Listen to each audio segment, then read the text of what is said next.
साल था 1947।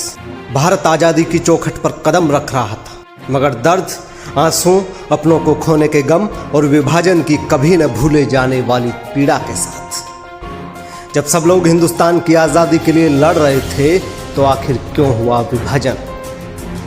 1905 के बंगाल विभाजन का श्यामा प्रसाद मुखर्जी ने समर्थन किया था और जिन्ना की मुस्लिम लीग के लिए ऐसा ही समर्थन तो हौसला था।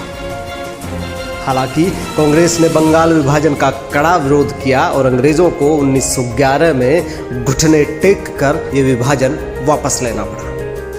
मगर भाजपा के पूर्वजों के देश तोड़ने के इरादे अभी रुके नहीं थे।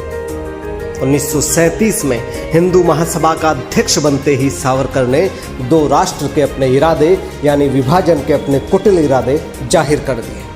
उधर जिन्ना और मुस्लिम लीग तो हिंदुस्तान को तोड़ने की ताक में थे ही और उनके विभाजन के सिद्धांत को सावरकर, श्यामा प्रसाद मुखर्जी जैसे भाजपा के पूर्वजों का पुरजोर समर्थन भी मिल रहा था। 1943 में सावरकर ने प्रेस कॉन्फ्रेंस करके विभाजन वाली जिन्ना की मांग का समर्थन कर दिया। जिन्ना और सावरकर की जुगलबंदी को बयां करने के लिए बाबा साहेब अम्बेडकर का एक कथन काफी है।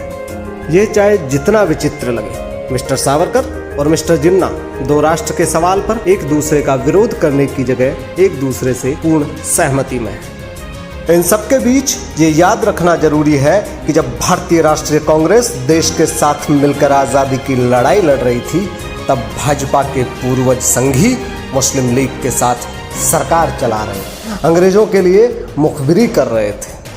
अगर कांग्रेस नहीं होती तो ये लोग देश को आज़ाद नहीं होने देते। अंत में जिन्ना, मुस्लिम लीग, सावरकर जैसों के कुटिल इरादे कामयाब हुए और 1947 में देश के दो टुकड़े हुए। 10 लाख से ज़्यादा लोग मारे गए, 1.5 करोड़ लोग बेघर हो गए और हमारे हिस्से में आ गया अंतहीन दर्द। ये दर्द अभी भी कम नहीं हुआ है, क्योंकि आज सावरकर और जिन्ना की सोच वाले लोग सत्ता में बैठकर देश को तोड़ने का काम कर रहे हैं, विभाजन के दर्द का जश्न मना रहे हैं, उन घावों को वापस कुरेद रहे हैं ताकि इनकी सत्ता सुरक्षित रहे। इनसे हमें सावधान रहना होगा, कहीं इनका लक्ष्य भारत का एक और विभाजन तो नहीं। जय हिंद।